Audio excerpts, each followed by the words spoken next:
Hello, my name's Adrian Richards. I'm a plastic and cosmetic surgeon, and in this short video I'm just going to be talking about face and neck lifts. In the previous video I've talked about a short scar facelift and the different types of short scar facelift, and in this video I'm going to be talking about full facelift, and I'm going to be describing what's involved in that and some of the variations. Well, essentially a full facelift should really be called a face and neck lift rather than just a facelift, because with a full facelift, you cut behind in the fold behind the ear, which is called a sulcus. So the fold in medical terminology is called a sulcus. So that's in the fold behind the ear, and then back in the hairline. So this gives us an extra vector to really pull the neck back in that way. So to get the best results really from the neck, you need to sort of, pull backwards and upwards. From the face, it's more upwards, because if you pull the face backwards, you get that slightly sort of unpleasant sort of windswept look. So a full face and neck lift is really suitable for people perhaps over the age of 55, and depending on where you have excess skin. But I find it particularly useful for people with excess tissue in the neck region. So if you've really got excess in this region, I would really recommend a face and neck lift region, because just lifting this area up with a mini facelift isn't really going to solve the problem with your neck region. So the incision, as I mentioned, will be same as a mini facelift in the face area, in the temple, perhaps a little bit in the hairline here where it's concealed going forward, and then in front of the ear. So basically just about every facelift technique has a scar in front of the ear at some point.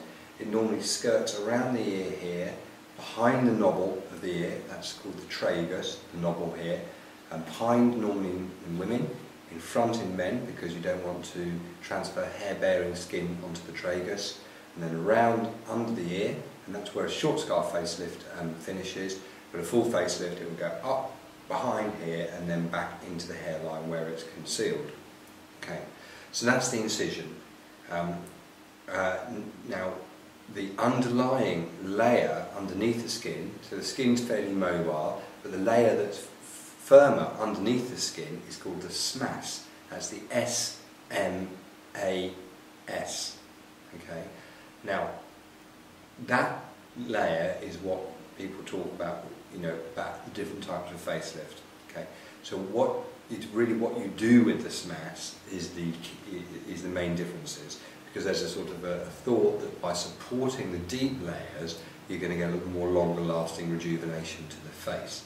So what's the simplest thing you can do? Well, the simplest thing to do is probably use stitches which are tethered from a secure area to lift up the SMAS. Okay? And these are called plication stitches, because you're essentially suturing the mobile areas, jowls, neck, to a fixed area to support them.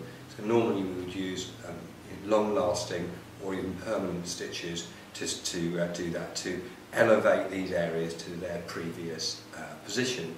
So plication is an option, okay, without removing any of the SMAS tissue. The next option is called a SMASectomy.